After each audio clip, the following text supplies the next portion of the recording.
look that far when I grew up from the kitchen table. My father, Jimmie Williams Sr., was my motivator, was my mentor. Was so very important in my development as a person. Certainly my mother as well, and again I say the United States Navy.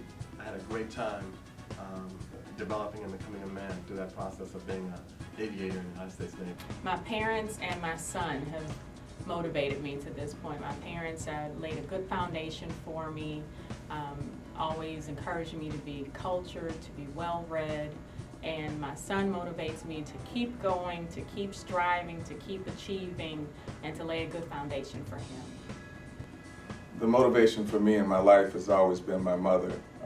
I'd say my mother and my grandmother. We come from very humble beginnings in Florida, and I remember stories of my grandmother taking the last of our food and taking it to a neighbor who was either not feeling well or may have lost a family member.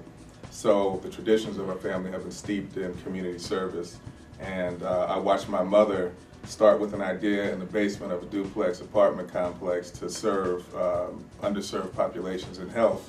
And I watched her grow that dream over 40 years to the organization now known as Betty Jean Kerr People's Health Centers. So I can't think of a time where volunteerism and community service hasn't been the focus of what's going on in our family. Even discussions at our family table were around what we're doing in the community. So my mother without question, but I'd like to throw my grandmother in there too.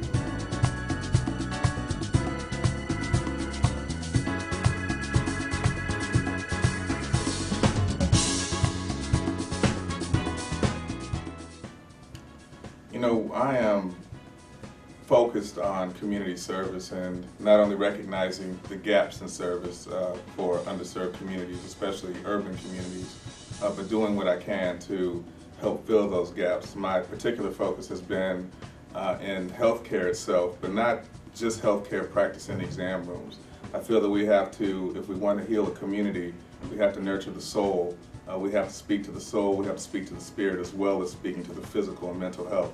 So it's been my dream to bring together a number of organizations that creates a full toolbox so that we can begin to address all of the needs of our underserved community and not simply one or two of those needs.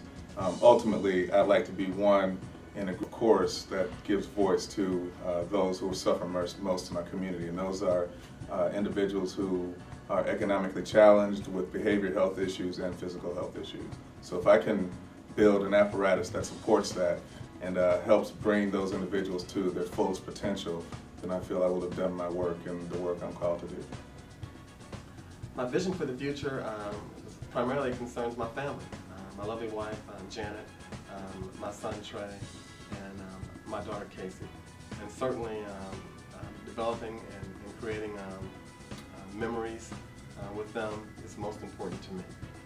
From a business perspective, I want to continue to do the things I'm doing with the people that work with me day in and day out. My vision for the future as treasurer is I want to do whatever I can with this office to address poverty in our city.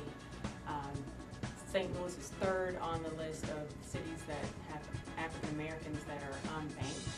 We're third in the nation, and I think that that's a horrible thing that we are facing. And as in my position as treasurer, I can directly affect that by having good relationships with the banks and encouraging them to have more of a community footprint and community presence, and increasing the numbers of African American and minority households that are banked instead of unbanked.